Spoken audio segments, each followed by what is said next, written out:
Hello mga Marikoy, welcome sa aming mini vlog. Uunahan ko na nga kayo dahil maingay nga itong aking pagpo-voice over. Tunog yan ang clip pa namin mga Marikoy na maingay. At mabalik nga tayo dito sa ating video. Ang mga oras na to mga Marikoy, nag-aalmusal na nga ang person. At eto nga ang almusal namin, pandesal at Milo. Huy, ang sarap. Wow! Ito nga pala yung gusto ko sa pandesal mga Marikoy, yung toasted. Wala lang, mas bet ko lang yung ganitong tinapay. At wala kang magagawa dahil yun ang gusto ko. Charing.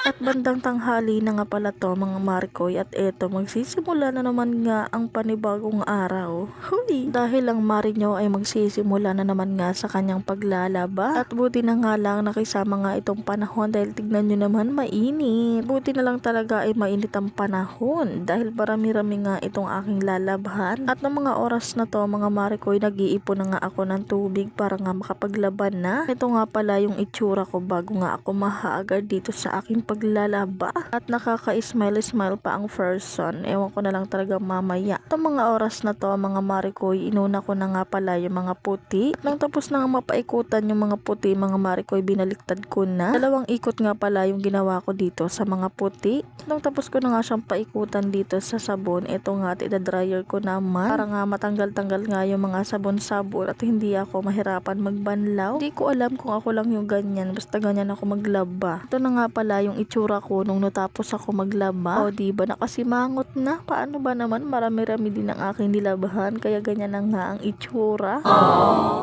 Yung bata, ayun, nasa labas, napakaganda ng kanyang upo. Pwede tambay-tambay nga ang batang makulit habang ako eto katatapos lang sa aking paglalaba. Kaya ko pa naman ngumiti kaso konti na lang.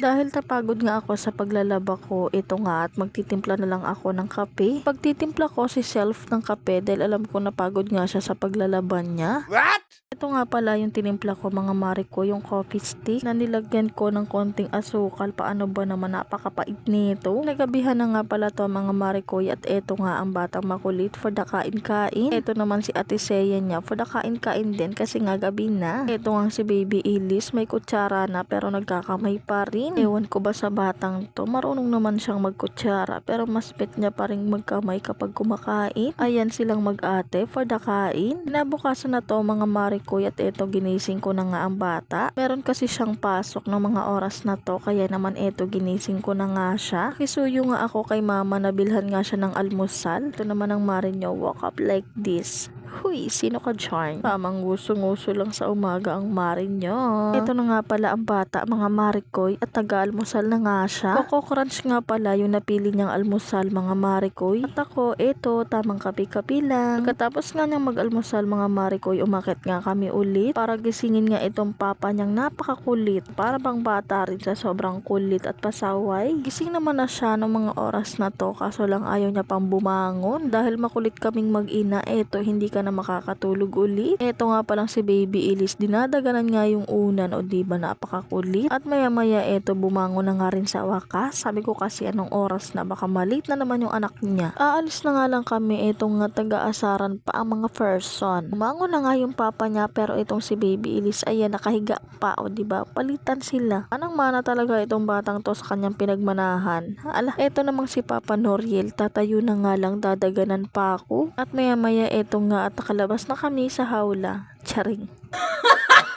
At etong batang to, nagdala pa talaga siya ng teddy bear niya. Pahinto pa siya saglit dito sa may tapat ng gate ng pinagtatrabahuan ng lola namin. Akala kasi niya nakauwi na kaya ayun, inaabangan niya kaso wala pa dyan. Naantay na nga lang namin dito si Papa Noriel na ilabas nga yung motor. Kaya etong batang to, palakad-lakad nga muna siya habang wala pa ang kanyang father. Eto naman si Mima, tamang tayo-tayo lang dito, tamang hintay-hintay lang, tamang ganda-gandahan lang habang naghihintay sa driver. Huy! So for harot naman ng babaeng to. Ayan nga pala ang batang makulit at nasa harapan nga siya nakaupo.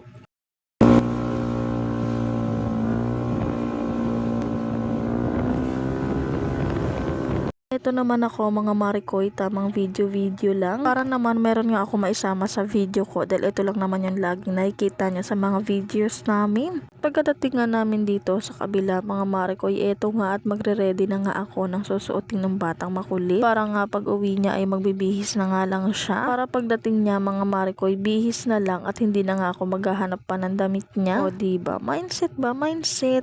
Charing. Kaso lang hindi ko alam kung anong damit ang ipapasuot ko dahil ang daming damit ng batang makulit na to.